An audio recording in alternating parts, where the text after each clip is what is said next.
You know, we can look back in a time in history where people were told to wear a gold star, and they were definitely treated like second-class citizens, so much so that they were put in trains and taken to gas chambers in Nazi Germany. And this is exactly the type of abuse that Nancy Pelosi is talking about.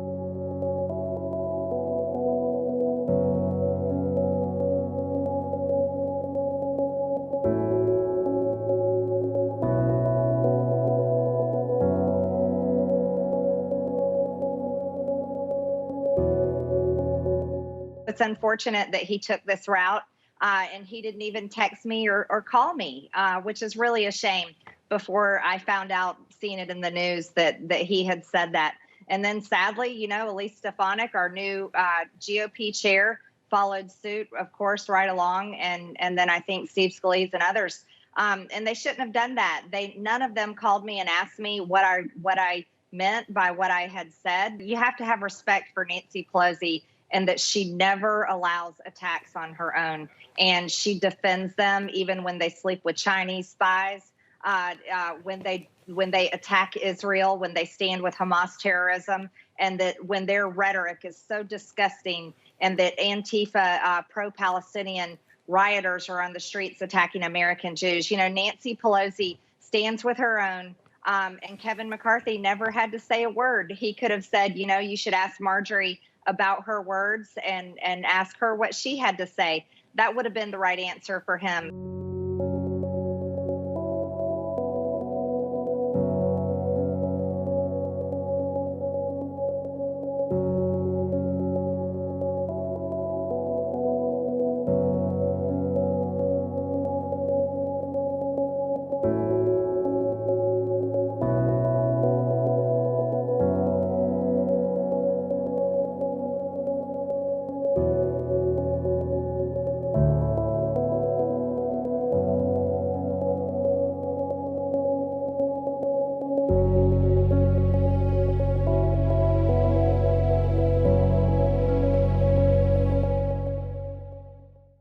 Any rational Jewish person didn't like what happened in Nazi Germany, and any rational Jewish person doesn't like what's happening with overbearing mask mandates and overbearing vaccine policies.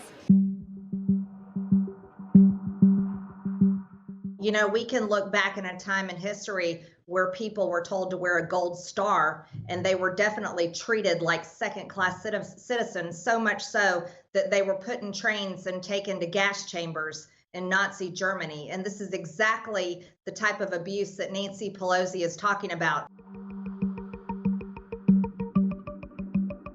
She's running a tyrannical, oppressive workplace here at the House of Representatives, forcing us to wear masks against, abusing our individual freedoms, demanding that members of Congress get the COVID vaccine.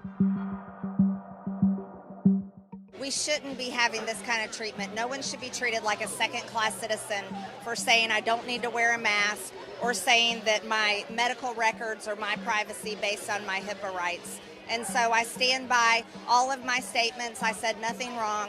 Do you understand, though, why some would be upset and offended by the comment? Well, do you understand how people feel about being forced to wear masks, or being forced to have to take a vaccine, or even have to say that whether they've taken it or not? This rational Jewish person right here believes it's time for Marjorie Taylor Greene to be expelled from Congress. This is enough.